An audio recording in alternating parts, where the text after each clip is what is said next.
great to be here today at Princeton, and I applaud the initiative of PEI, although I come from Canada, and I think we had the acronym first. It was a little island by Nova Scotia. That's where we should hold the conference next, and you'll confuse everybody. No, it's great to be here, and hearing what everybody has, what Tom and Ken have said so far, I think it makes sense for me to be showing my work to you today. I'm going to try and there's quite a few slides. I'm going to try and do them in about 50 minutes. I'd like to open up to any questions as well. Also, for the first time, I'm presenting almost in its entirety a body of work I've been working on for 5 years on the idea of water. And so you'll be the first ones to see that. It's also going to be a movie. Manufactured Landscapes was a movie directed by Jennifer Beischwal. It got out in 2006. It was translated into 15 languages and seems to be woven into university curriculums and high school curriculums around the world. Everywhere I go, it seems teachers like to use that. We're doing one on water now called Watermark. But what's different this time is I'm co-directing with Jennifer. I'm doing the more meta or macro views, which you'll see within my work, and she's doing the kind of more micro kind of investigations of people on the ground who've been affected by the environment. The other thing I just wanted to mention just quickly is that I have come into this through a love of photography as an artist. I've never taken an environmental studies course. I don't call myself an environmentalist. I am a concerned citizen, and I do care deeply about what's happening to the planet. And so what I'm going to try and do is just weave the story of how I've arrived at making this body of work. First thing I think that warrants pointing out is the fact that I do come from Canada. Very small population, very large landmass. My father was an avid naturalist. He loved going out and fishing, mushroom picking, hiking. So I got to see Canada. I got to see what nature in its raw form is. And it didn't really occur to me that that was something special at the time. But when I think about, let's say I was born and raised in Holland, never left. Holland is a completely manufactured landscapes. It's been recovered from the ocean floor. Every square meter has been divided up, and everything that exists on that meter is something that we intended as humans to be there. Whereas when I'm walking around a forest in northern Ontario, somebody may not have walked there for 100 years or 200 years. And that this is, when I canoed along those shores, I had that deep sense that I was looking at a shore that pretty much looked like that for millennia. And that gives one a perspective of geological time, that this is what it's supposed to be. This is what the planet wanted to be there. Everything that we do on top of that is an imposition. But my first instinct was to try to understand that more cosmic, as Tom pointed out. That's exactly what I was feeling. It's like staring into the fire or looking at the stars. One gets this deeper sense that we are a small dwarfed particle within a larger system, but also we can feel that system as well at work around us. So I went to try and do a series of images on just a pure landscape to try and kind of embody that. And I was also interested in art, so I was looking at abstract expressionism. This idea that the camera, me moving through space, trying to find the kind of complexity and trying to look at that large format camera as a canvas, as a way to understand the world, as a way to take that natural world and through my movement through that space to be able to find moments where they're almost like visually ecstatic moments within a landscape. So that meant going at the right time of year, trying to find the points of view, trying to understand what, I was using a large format camera with a hood over my head, so I'm looking at the image upside down on a piece of ground glass like Ansel Adams did. And so I was pushing the limits of detail, of color, of trying to understand, how I can, define this landscape in a way that was personal, that referred to both movements in the art practice. I was doing these in 1978 and 79. Movements in the art world and how to merge painting, ideas around painting with ideas around photography and the landscape. So I did that for quite a while, and after about 3 years of doing it, I still felt that I somehow wasn't being true to my time, that there was something missing. There was a yearning for something else, that kind of landscape is an era that had passed. It was the Ansel Adams, it was the Edward Westons. They did it, and they did it well. Elliot Porter, they're icons of their times. And I kept thinking, even no matter how hard I tried to move it or abstract it, the kind of gravitational force of kind of the calendar picture, the landscape picture, we all know it. We kind of put it in a container and we just kind of leave it there. It's not a conversation that is new. It's not telling us anything different. And then their movement in the mid-70s happened. It was an American movement. It was called the New Topographics. Emmett Gowan, who teaches at Princeton, was part of that movement.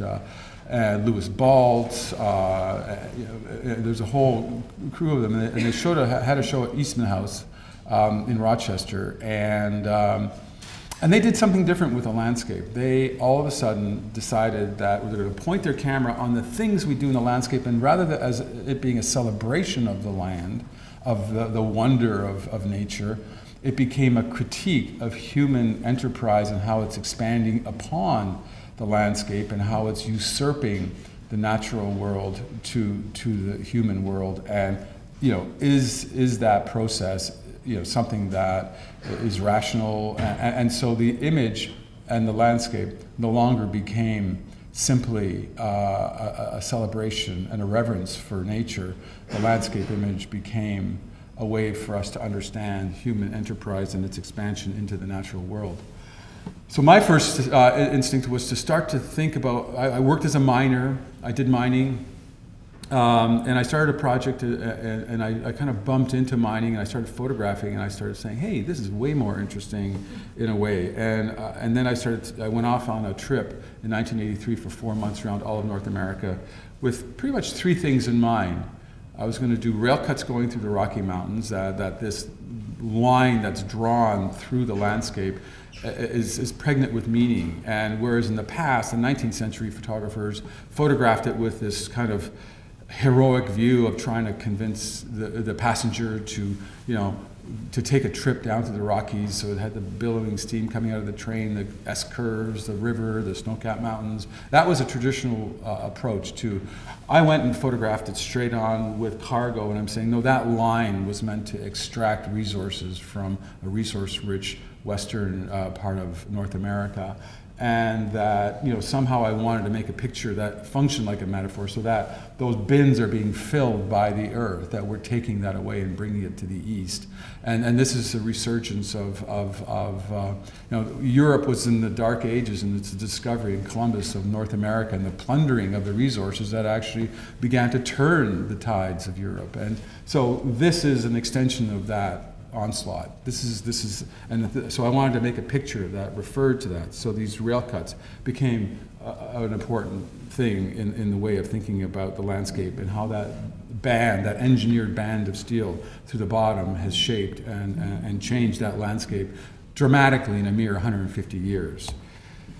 And then I also began to look at mining. Well, what are they taking? Well, they're taking iron ore, copper, things of that nature. This is in Bingham Valley, outside of Salt Lake City.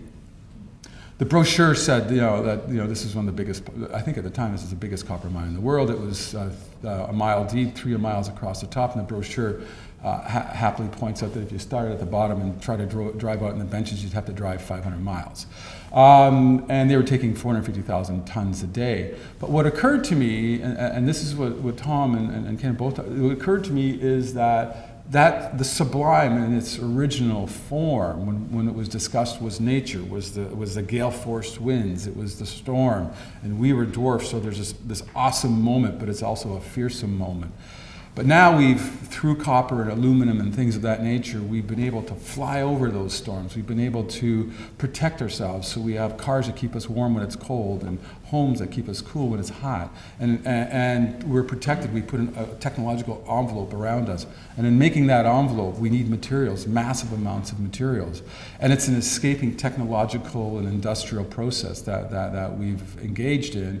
And it needs a lot of materials. And so the sublime is now in the inversion. So no longer is nature the fearsome force. It's man's expansion within the natural world and using the natural resources that I believe is the new sublime of our century, that we are the force of nature that is fearsome, that is beyond, in a way, control, and we are both diminished by it. So if you look in this, when you see the original print, I think, well, this is a full-size train, but right in there is a school bus. And when you see the school bus, you can then reverse engineer the whole scale of this print. And to me, that's why being in front of the actual work has much more of a power, because you can go in there. All my works are done in such detail that you can go in there and you can put your face 3 inches from the print and you can see everything in it. So I work with large format for that reason. So I did this whole series on mines. These are the biggest mines. This is in Chile, the Chuquicamata. 25,000 men work there. Between Bingham Valley and Chile, they argue who's the biggest mine. And then I started to elevate myself to new positions, so I started renting helicopters and mapping the land from a slightly elevated position where, this is in Australia, and to me this is almost like I'm looking inside internal organisms, but yet this is a mining operation, mining for silver, gold, and nickel. But of every mine, there's also a consequence to every mine. Every mine has tailings that once the minerals themselves represent a small percentage of the ore that's taken out. It might be 5% or even less. If you look at gold, you have a good, rich gold mine if you get 1 ounce per ton of rock. But that means you've got most of the ton has to go somewhere. They go with the tailings ponds.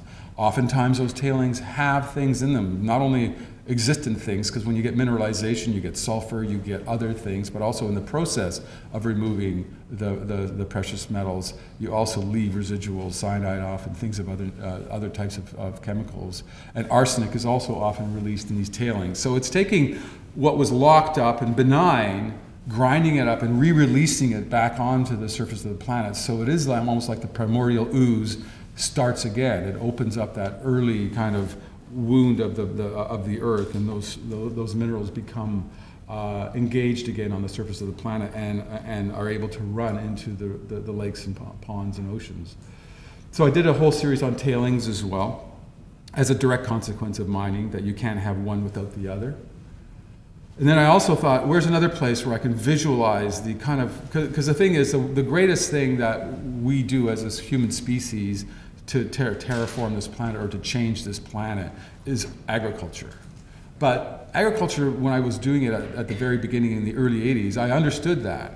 And I tried to photograph it, but I was photographing from the ground or from the top of my car, and it looked like a field of corn or a field of wheat. It just didn't speak to me. So I came back to that 30 years later. You'll see the pictures later. But where I was able to stand in quarries and see 100 years of quarrying and the voids that remain from that human enterprise, they became more the kinds of metaphors that I wanted to talk about, that began to bring scale into perspective, that began to allow us to understand, the scale at which we work at. These are marble quarries in Carrara. This is where Michelangelo went to get his stone for David and and started the whole tradition of artists going to the actual quarry to get their stone. And then I finally found it, because when I was 18, I had the opportunity to go to Toronto for the first time, and I walked amongst skyscrapers. It was an IMP building for the CIBC, and it was called Commerce Court. I can remember standing there and just being totally blown away by these 60-story buildings. This is in the mid-70s. And later it occurred to me when I started photographing and doing this, I said, there has to be an equivalent to, or something this or greater somewhere in nature, because all things come from somewhere. So the negative void, the yin to this yang, it has to be somewhere. And when I photographed this, it really became very close, that this is like an inverted architecture. This is like an inverted skyscraper, but made of the material. This is marble, and that the material that's been drawn from here actually goes directly into building, because when they quarry like this, it's called dimensional stone quarry. when they quarry like this, they're quarrying because they want the dimensional quality of the stone. They're going to slice it up and use it for architecture, use it for buildings, or use it for tabletops, mullions, whatever. So to me, I finally had found representations of this inverted architecture, and then culminated. Once I did this final body of work in Portugal, I then closed the chapter on 17 years, 8 countries photographing quarries. Just a few, I went to China, again, trying to find the inversion of the Made in China. We all, back in 2000, I was thinking about it. We have all read Made in China. We know, we've heard, things are made in China. And I searched everywhere for images of how things are made in China, where they're made, the scale of that making. And I came up empty-handed, there was nothing. So I went and took it on myself to photograph China. So I did the manufacturing, the quarrying, the urban expansion, the recycling in China, as well as the big Three Gorges Dam that was being built in China. So there's a book called China. I spent 4 years photographing China. These are just a couple of images from that project. This is the chicken packing plant. I'd like to point out that it's a pretty big plant. There's a couple thousand employees. This is just one arm of it. They do 100 million chickens a year. But when you think of at that time it was 1.3 billion, but they say it's 1.5 billion. But you think of 1.3 billion. But if you took a chicken for a family of 4, it can feed a family of 4 for one meal. The full daily output of this plant, 100 million chickens, would feed like a third of China for one meal. And then I asked, well, how many chickens would there be at any given time, on any given day in China? And the number that kept coming back was 6 to 7 billion chickens alive at any time in the process of having to deal with that size of population. This brings me to the 2 themes, oil. So oil was something I spent over 12 years doing, and I kind of not fully wrapped it up. I still work on themes, but I kind of concluded in around 2008, and then in 2008 I began the water project. So I'm doing it chronologically, but technically I think water should be first, because we wouldn't have oil if we didn't have water. Oil has precipitated out of the ocean, so quite frankly, water had to be there first, and for any life to be there, water had to be there first. But oil is a consequence of water. It's not a thing in itself. But I wanted to do a whole series of where oil comes from, and so this, because I like the landscapes of mining and quarrying that people had heard about and knew about. Very few people, I feel, got to those places to see them. So I was showing environments that we know have to be there, but would have no reason to go there ourselves. So the camera has allowed me to find vantage points and to show landscapes that we normally never get to ourselves. So this is where, if you may have seen the movie There Will Be Blood, this is the Kern oil field outside of Bakersfield. That discovery in that movie that Daniel Day-Lewis starred in was the discovery of the Kern oil field, which still produces oil to this day.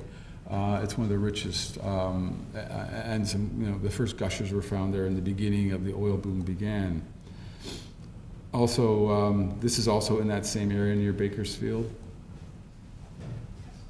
These are pump jacks. There are 15,000 of them in this region.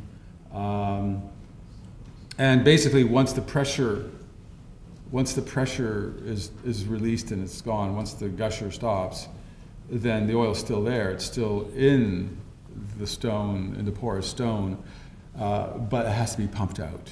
And with this, they're also using steam, so they're injecting steam into the seams, and then it allows the oil to become more viscous. So they're managing to extend the life of oil fields through injecting hot steam down into the bedrock.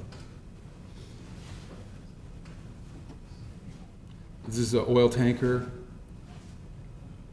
in Texas. Texas, on the way between Houston and Texas City, is one of the highest concentration of refineries.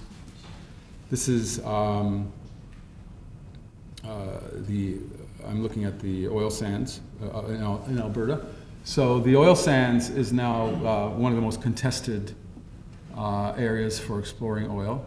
And what's happened with the oil sands is Alberta over the years has thought that there was oil there, and they kept thinking, they called them glory holes. So they, for years and years and years, they drilled and drilled these holes looking for a gusher, and never came. And what happened was they were drilling into sand. That this is like an early stage of oil. It hasn't been fully cooked yet. So actually the seam comes up, so you can see that right here at about 20 feet of overburden, and then you end up with the oil sands. And then what they're doing here is that they used to have other types of techniques, but now this is a 400-ton truck, and what you have is your 4 scoops of one of these big shovels, 4 scoops, it's 100 tons per scoop, fills one of these huge trucks, and then it's taken in and dumped.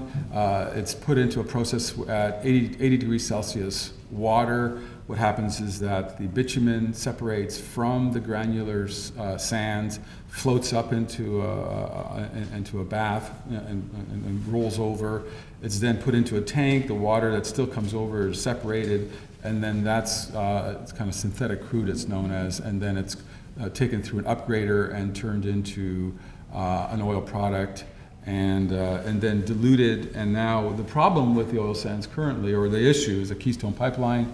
I'm sure many of you have heard about it, but right now the price of Alberta's actually tanking right now economically, because the oil here is being discounted by almost $25 a barrel because it can't get it to market. There's not enough pipeline to get it to market, and so it's being heavily discounted. It's a very contentious issue because I think Al Gore once mentioned to me, he said the difference between the oil sands oil and let's say sweet crude from Saudi Arabia is that the amount of energy it takes to get a liter, to process that liter of sweet crude, and let's say you bought a Prius and you filled your Prius and you got 50 miles per gallon, and you'd be getting the 50 miles per gallon. If you unknowingly went to a gas station and filled your Prius with a tank of gas that was produced with the energy footprint of producing this into your Prius, you have now converted your Prius into a Hummer. And I thought that was actually a perfect way to describe the problem of the oil sands, is that the CO2 footprint of getting oil this way is already so massive that you've already created a whole ton of CO2 before you even get in to burn it in your car. And then also there's tailings that are a direct result. So they can only get so much of it, but there's still 4 to 5%, the residual oil. So when you concentrate it into tailings ponds, they become oil slicks. Animals can get caught in there. Many birds have died in these places. So this gives you a sense of some of the tailings. Sulfur, which looking at this is a good thing. This is the first successful cap and trade human endeavor in Montreal in 1987, I think, under the Mulroney government. They succeeded. So that means taking the sulfur out of the oil before you burn it in the refinery. So this is the high concentrations that contain sulfur from the oil sands, because had they not done this, then we would continue to be fighting an acid rain problem. But this was proof in practice that cap and trade can work. The only problem that is very different with oil is we just don't have, oil is the actual energy. This is a product within the energy. To do a cap and trade, the only way you can start to reduce the use and dependence on oil is to find alternatives to burning hydrocarbons. And that's where I think cap and trade kind of got locked up, because there's certain interests that don't want us to burn less hydrocarbons. And so this is an upgrader this is a Syncrude. This is one of the largest mines. Also, this is another way in which they're now getting oil out of the boreal forest in Alberta, and this is SAGD. It's known as SAGD. So they're basically, the inner pipes are steam pipes that are injecting steam at about 800 feet underground. The oil sands is about 70 feet no, 70 meters of oil, sorry, 70 meters. It's an ancient seabed, goes from northern Alberta all the way down to Texas Panhandle. It goes right through America, but it's at about 8,000 feet underground in middle America, so you can't process it, you can't do it. But when it's at 6 to 1,000 feet, you can go with this. So when it's near the top, you can scrape it off and mine it. But here, you inject steam, and then after about 3 months of injecting steam, the oil separates, it becomes viscous, you can pump it out. You can pump for about 2 or 3 months, then you gotta hit it with more steam, and between that process, you start to extract the oil. This is a much larger method of getting oil out of the oil sands than the mining. Although the mining at this point Alberta is now the largest surface mining operation on the planet in terms of square miles. The refinement of all this, these kind of cathedrals of pipes to these kind of exoskeletons of structure to convert that raw material into the things we use every day: plastics, butane, propane, gas, fuel, aircraft fuel, jet fuel.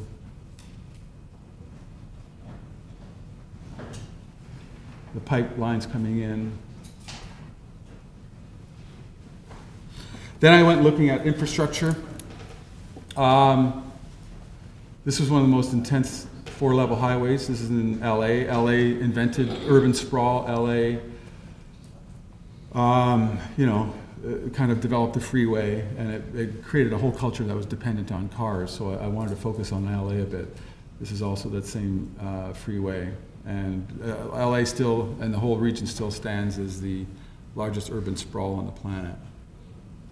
Then I started looking at also the things that come in, cars. This is a Volkswagen parking lot. Logistics yard, so they're not white cars, these are all plastic coated. Once they get to the dealership, they pull the plastic off, but the colors are all just underneath the cars. Again, these kinds of details reveal themselves when you stand in front of the prints, because the prints are often about 4 feet by 5 feet, so they're large prints. So when you look at my work in the flesh, it's a body experience. You actually physically have to interact with these prints.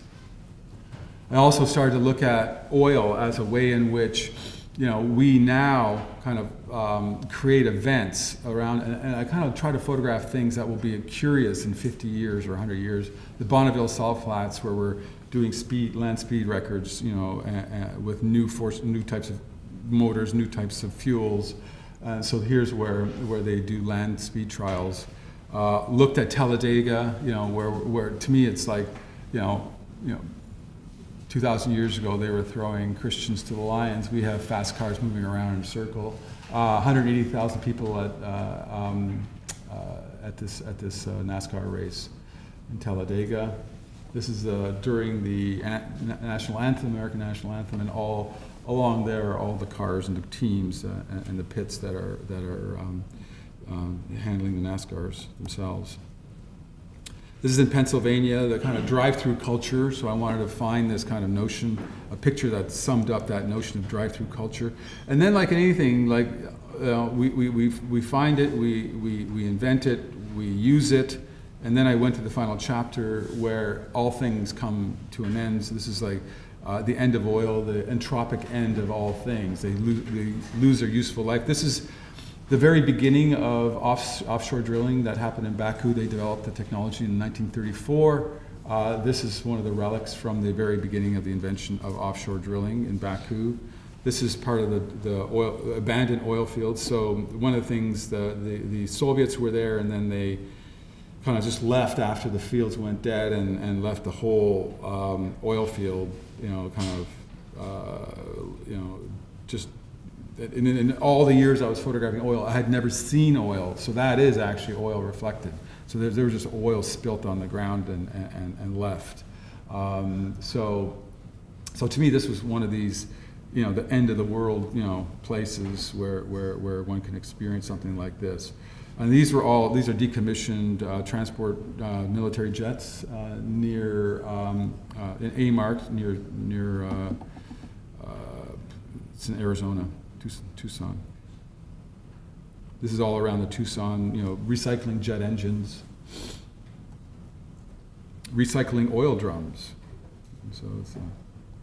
So I looked at this notion that once we get it out of the ground, then it goes back into both, urban and industrial processes, and then it gets collected through recycling programs and put back into the system. So to me, it was the series on urban mining, I called it, was actually more of a redemptive series for mankind, as rather than going to the primary source and digging up and changing nature, if we put these materials into a continuous loop, we're better off. So it was, to me, a fairly positive body of work rather than something negative. I went to the largest tire piles in California. There were 34 million tires here, and then they were afraid of a fire hazard, and they started to burn them cleanly with the California Environmental Protection Agency. Built this prototype furnace that could burn tires, and they were doing quite well, and they got it down to about, I think, 20 million tires, and then it was hit by lightning three years after I made these pictures, and it burnt for 2 years. It was one of the largest tire fires ever.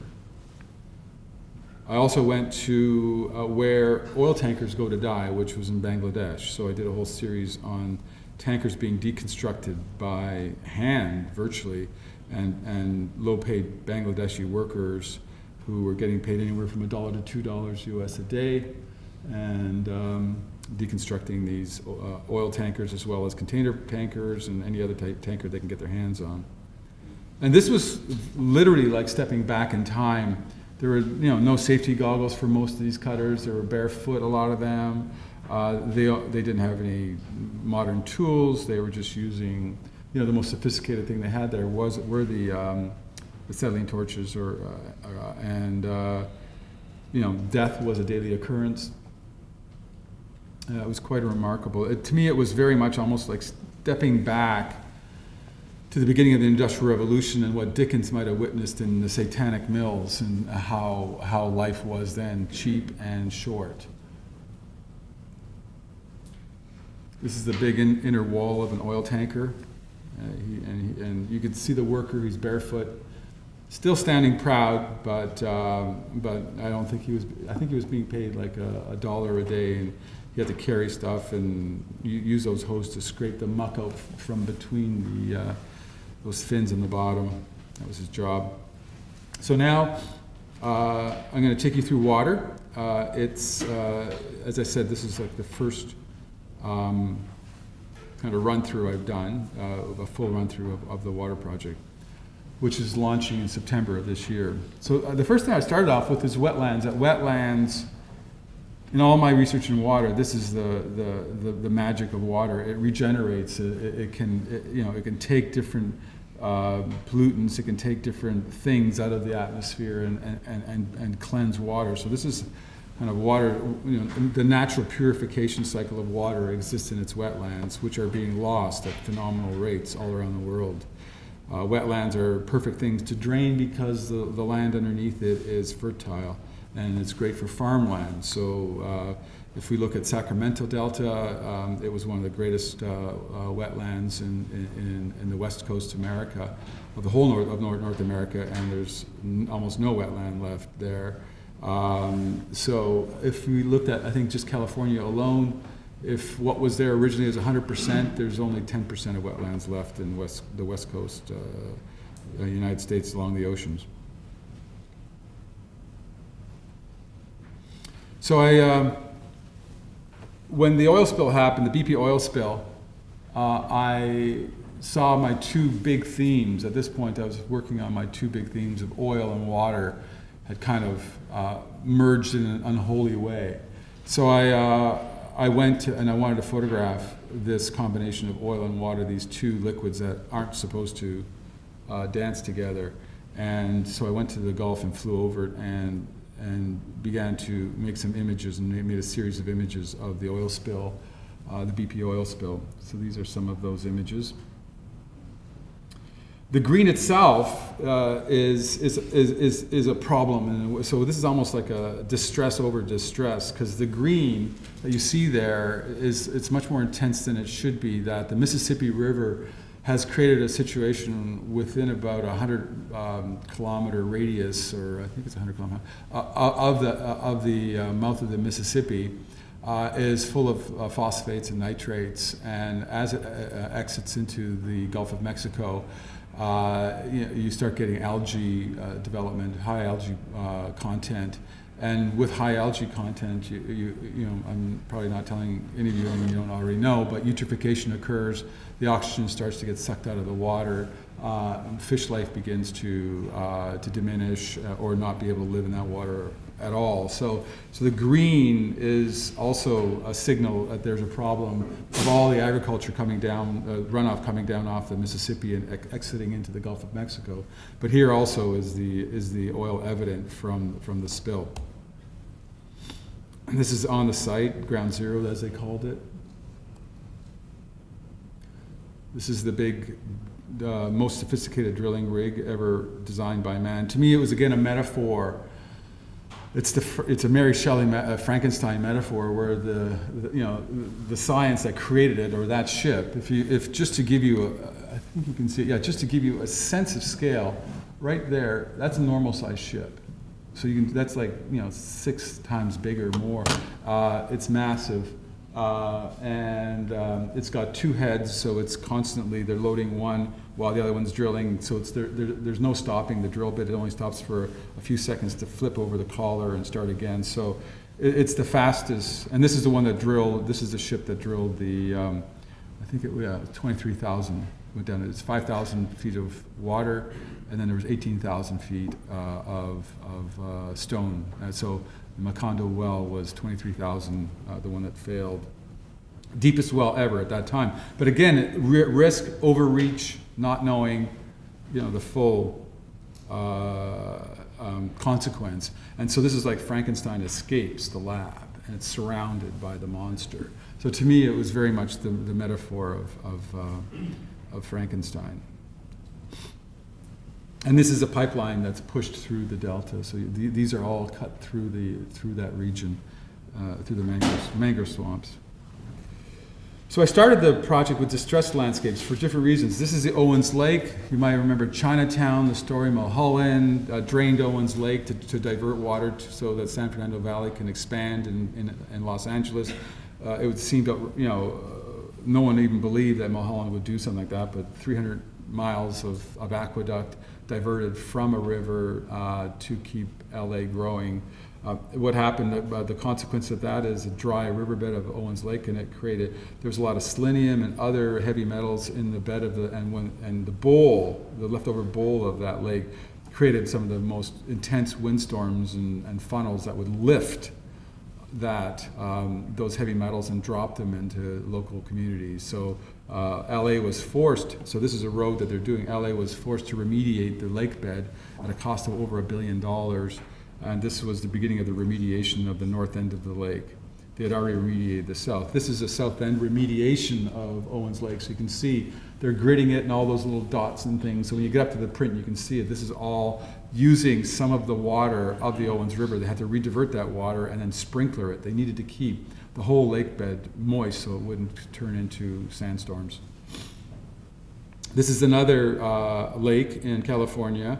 The Salton Sea. It was also a direct result of a consequence of a human event. A farmer had tried to do a small dam to divert water onto their farm in 1905. A big rain occurred upriver, up the Colorado, came gushing down, knocked out his dam, diverted the whole Colorado down into the basin, and for 4 years the whole Colorado ran and created the Salton Sea, the largest single body of water in California. Was a human error. And then I think the Army Corps of Engineers went in there and figured out how to stop the dam after about 4 years. But then they ended up with the Salton Sea. But the Colorado River became the big overriding metaphor in my story. This is the Colorado Delta. So what happened was the water has not reached the Colorado Delta for over 40 years. And what happens when you do that is you have all the marshes and all the life dies out. And what happens is you have all this silt that's built up over millennia.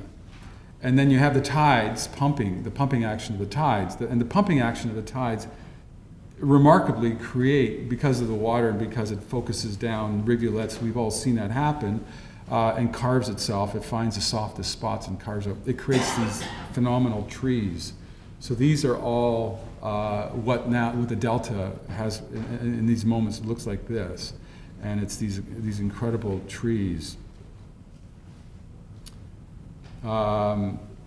which is kind of nature almost puts back what we took, but it draws it on that landscape. To me, it was also a very incredible metaphor for the resilience of nature and that it will prevail.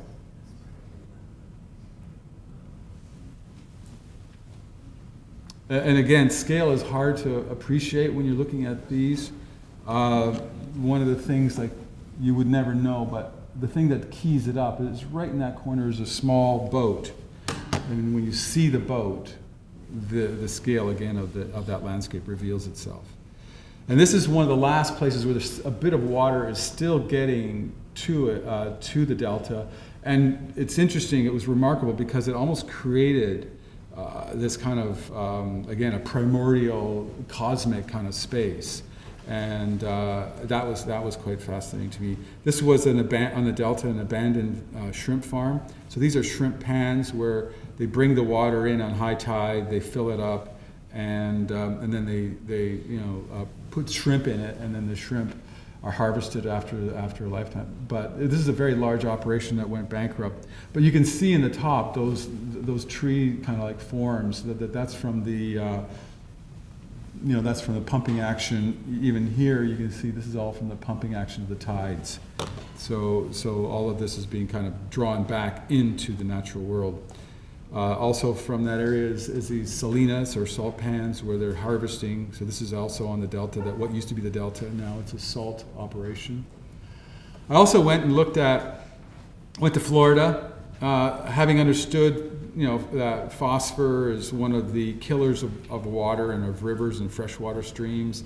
The problem with the Mississippi is both nitrates and phosphates going downstream and encouraging algae blooms and with proper wetlands, phosphates wouldn't be a problem if we had very deep, robust wetlands, because they would just eat it all up before it got into the main waterways.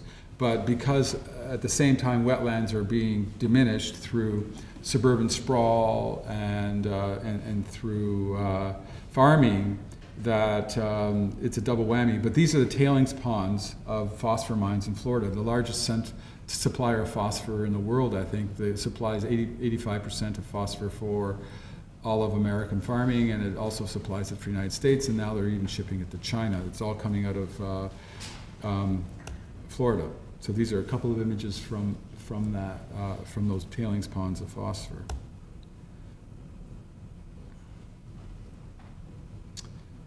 This is a geothermal plant, the largest in the world in Mexico.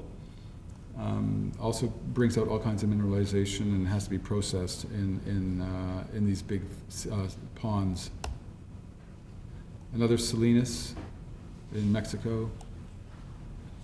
This is also an area where Salton Sea, so the Salton Sea picture, but what happened is this is Salton City. They built a city for 30,000 homes, and then all the environmental reports came out that the Salton Sea was dying, that the salination of the Salton Sea had now exceeded almost 3 times the salination. Because what's happening, the only reason the Salton Sea still exists is the Imperial Valley farming and the All-American Aqueduct. And what's happening is that if that Colorado River, which is 4 million acre-feet coming down the aqueduct, doesn't go to the Imperial Valley, the water would stop going to the Salton Sea. Within about 5 years, it would dry up. Salton Sea would dry up about 8 feet per year if it wasn't being replenished by water. But what it's being replenished with is water that's full of, it has salt because it's a salt basin. So it's activating salt. It's got fertilizers as well that are going with it, and picking up, and it's also got pesticides coming with that water. So you can see that the Salton Sea is a concentration of salt, pesticide, and fertilizer, which is why it's become an environmental disaster. So the Salton City, just once those reports started coming out, stalled. So this is everybody who bought in, and then nobody else showed up because the reports came out. Apparently in the last 2 years since I took this picture, people are moving in. It's having a rebirth. People are forgetting about the environmental and are just seeing it as an inexpensive place to live. So it's now had a, because of the infrastructure for 30,000 homes, roads, telephone poles, everything was put in place. Several companies went bankrupt trying to resurrect it, and now it's back up again apparently. Then there was another heading was called Control. This is the All-American Canal that feeds the Imperial Valley. This is the bridge of the All-American Canal. So this is just a small tributary off the main aqueduct, which I said takes about 4 million acre-feet per year from the Colorado. And then so this is Yuma, just north of Mexico. The Colorado goes another maybe 2 miles south into Mexico from where the All-American Canal comes out. And there's a dam right there, and all of the rest of the water, everything, goes into Mexican farming through aqueducts just like this. So at that point, and the deal was that they were supposed to get 10% of the total volume of the Colorado River, and they're currently only getting 7%. That the demands of Phoenix and Vegas and Imperial Valley and everything else are so intense that Americans currently are reneging on their deal and shorting them 3%, which they're having heated battles over. But to me, this image really drives a point home. You add water to a desert and you can get farming. It's just visual. There's no question this is what's happening. You add water to Phoenix, that's what you start with on the left, and that's what you can get. Every house pretty much has a pool in it. So in a way, the sustainability and in a place that's scarce with water, to me visually, this is how you tell it. This is how you tell that story. Does this make sense? This is up in the north, northern California, and near Redwood, and so this is one of the reservoirs at its lowest point in about 50 years. This is the aqueduct going through the LA aqueduct at its end point. Then I looked at controlling how we control the ocean. This is in Holland. All of this sand berm is all totally man-made. This is to control the oceans, and this is to protect their polders and the land that they've reclaimed for farming all through Holland. Holland is 2/3 reclaimed ocean bed. So this is part of the structure near Rotterdam involved in protecting that land that's been hived off out of the ocean. This is taking humid sewage in London and processing it, trying to get the water back to a usable state. Again, this is around Salton Sea. This is a waste disposal plant as well. Then I also looked at how we control gaining our water. This is a step well in India. This is how ancient, up from the 12th century, they would get water. During the monsoons, this would fill, as well as some groundwater would come in, and then the people would come along the ledges, and as the water went down, they would constantly gather it all the way down to the bottom. No longer being used, but these are a series of step wells from the 12th century. This is how we used to get water, at least in a desert region in India.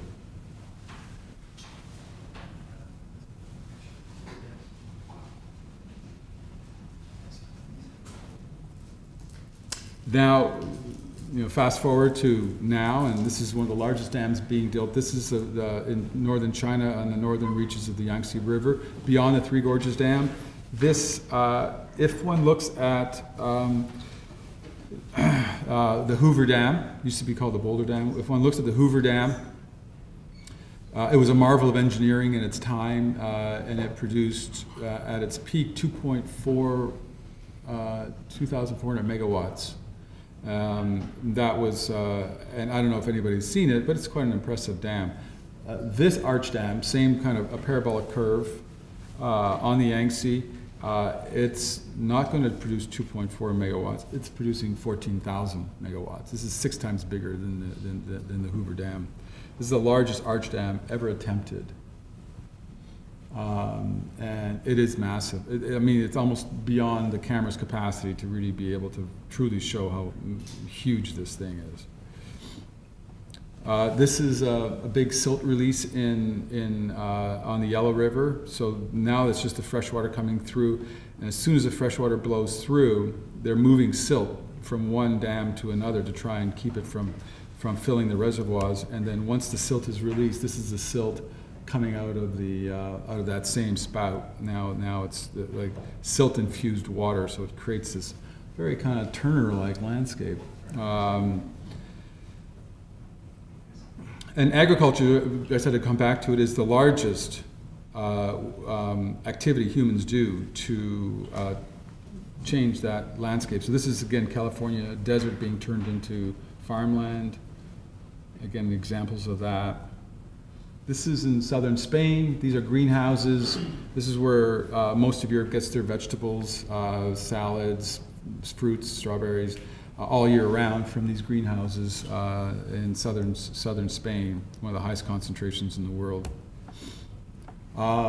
Pivot irrigation. This is in the Texas Panhandle. So the Ogallala Aquifer, I wanted to make a series of images that showed how we now farm. So this is in the exact region where the big Dust Bowl occurred in America. This is in Yuma. This is a suburb in the foreground. So I wanted to show that kind of progression. That's how I thought. I said, I'm going to show that the Ogallala is a finite, there's about 9 lake areas of water in the Ogallala Aquifer, and I want to show a green circle, and this kind of, as the water starts to disappear, you start hearing the kind of sucking sound at the bottle of the straw of your glass, you can no longer farm because there's not enough water. So I was showing the kind of disintegration of that was the original metaphor I wanted to show, to the point where the circle was there. Like, I think this circle was probably abandoned 15 years ago because of lack of water. So this kind of nature again absorbing these structures. So in many ways, I started thinking, as a photographer, I'm not a landscape photographer. I don't go to the landscape like Ansel Adams went to Yosemite. I go to the landscape where a human expression, a human system imposed on the land, I find interesting, that seems to fit my ideas. So these are these crop irrigation circles, and looking at them both from a point of view of abstraction and art and actually what they mean. So these things are, it's a mile by 2 miles. So I'm up at 8,000 feet, shooting out of a hole at the bottom of a Cessna, mapping these crop circles, doing a whole series on these at different stages of their lives, because they have lives. Because the minute you drain, like I said, the aquifer, and they say out of the 9 Lake Eries, we've used up 2, and it's not a replenishing aquifer. It does replenish mildly, but nowhere near. And the big problem is the corn ethanol issue is a huge problem, because corn takes 22 inches of water to bring to maturity. Last year they had 3 or 4 inches of rainfall. They are in an official drought in that region, in the high plains of Texas, and they're draining the aquifers rapidly because they're not even getting their normal 10 inches that they usually get. So they're having to supplement almost everything from the aquifers. And the ethanol, corn, I don't know if you've known, has gone from $4 a bushel to about 12 right now. That's as a result of a drought that's going in the middle America, and that's a result of supply and demand. And when we also look at all food grown on agriculture, that's why that's a cattle ranch at the bottom of this, and that's the cattle waste is a processing pond. If we look at all agriculture that we produce, 70% is to feed animals. 30% is to feed ourselves, some grains. So to me, that picture with the cattle is really important. And these are different types of crops that are being, the light gray ones are cotton, the darker kind of brown is sorghum for animals, animal feed, and then the other kind of yellowish circles are more wheat and oats and grains.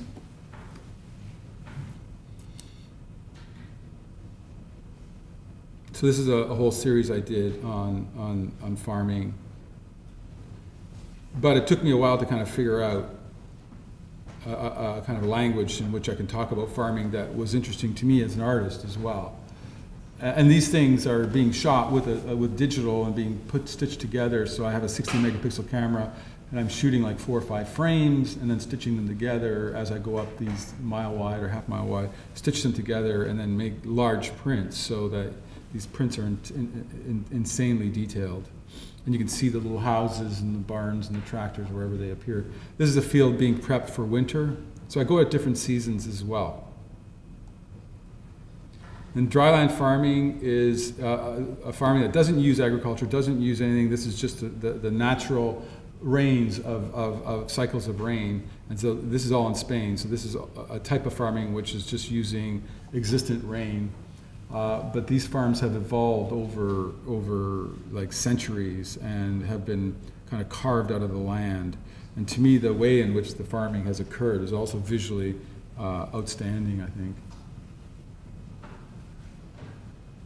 I tell people these are real landscapes of farms, and they go, huh? Because they're very much, this work of the water project, I believe, has become the most abstract of my work. But at the same time, I think, it begins to speak about the themes that I always wanted to talk about from the very outset. Themes of how we use the planet. And then aquaculture is another method of using water. So this is for growing fish in India. Excuse me. Sorry, that's not India, that's China.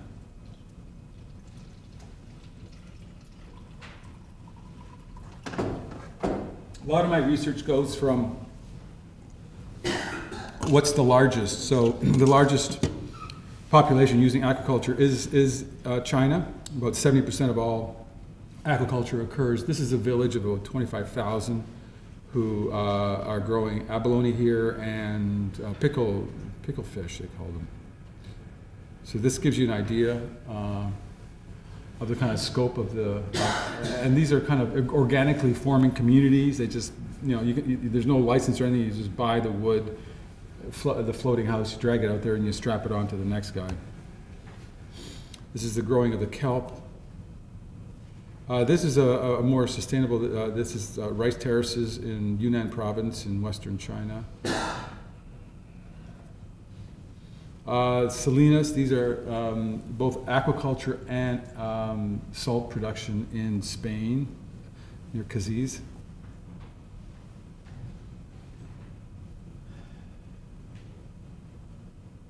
So again, taking the point of view of a helicopter or a plane allows me to be able to define the landscape. So this is, again, looking at waterfront, our human drive to be in front of water. So this is one of the largest Army Corps of Engineer projects ever. This is Coral Bay, which is in Florida. I think it's Coral Bay. And it's just the whole landscape has been shaped to maximize waterfront. Even though these things are landlocked canals that you can't get boats out of, but it still has a greater commercial value because it's on the water's edge. So this kind of human need and drive to want to be on the water's edge, and so I was trying to make a series of images that speak to this push, a human kind of push towards the water's edge.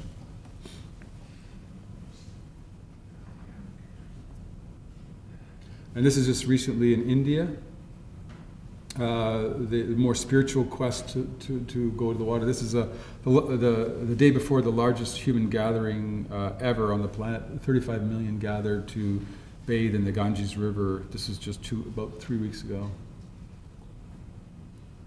And this is the bathing.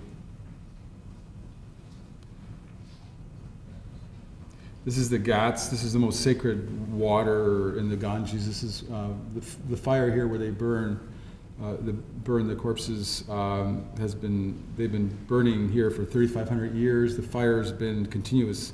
It's maintained by one family. The fire's been never extinguished for 3,500 years.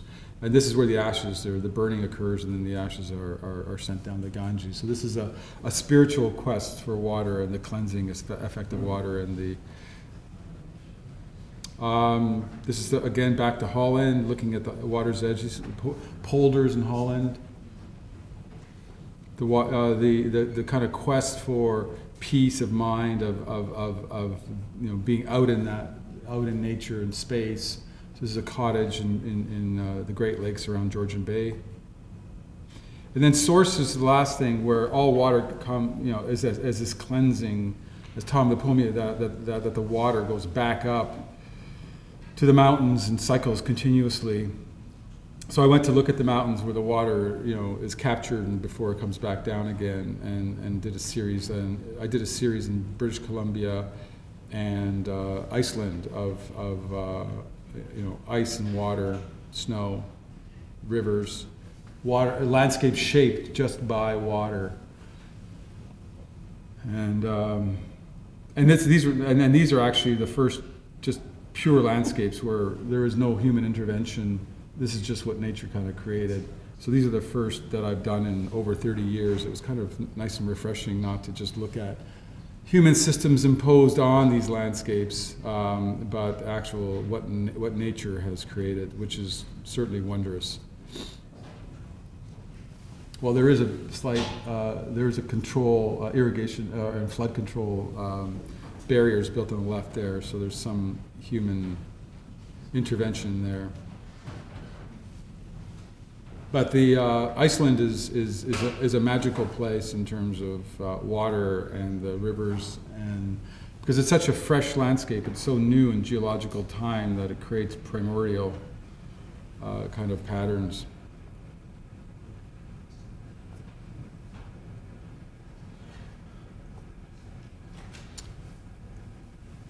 Glaciers, of course, contain tons of water, continuously flowing to the ocean. This is this is the Grand Canyon of Canada, the Ski-Hist River, or Stikine. Sorry, that's the Stikine River. And this is a freshwater river coming out of the mountains in Iceland. And that's it.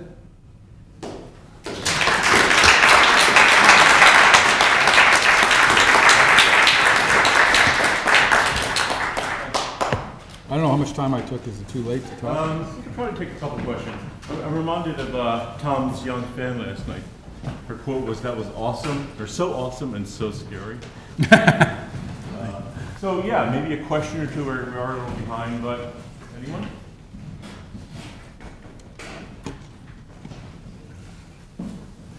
Yeah, very well. Well, I agree with Ken's comment, and your body of work is just tremendous, Dave. Some people, think of this as also as beauty, but in different forms. And I'm just wondering what your sense of aesthetics is here. Well, there is definitely an aesthetic language that I'm engaging in. That there were lots of subjects that I was in the studying of and the research of the water project that were powerful stories about water, but visually there was nothing that I could support the story with. It just didn't exist.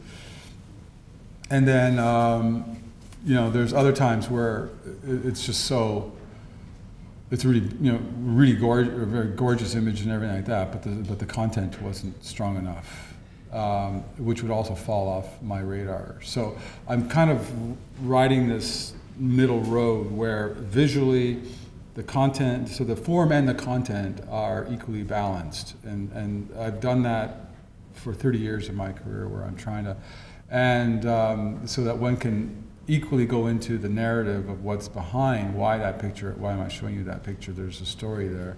And there's also something that people would, ultimately I was trying to make images that if you're walking along and looking at a series of images in the gallery or whatever, to me, it's interesting when you make something and people stop and go, what am I looking at? Or what is this? Or, you know, so to capture the imagination, to me, I'm kind of Jungian in that way. I think there are archetypes, you know, that I think that there's, in our collective consciousness, there are things that make us stop. And the zeitgeist might have some effect on what we respond to, but there are certain classics that we constantly go to. So color and texture and form and line and you know, scale and all these things, mood through light. Light is probably the most powerful tool in all of this,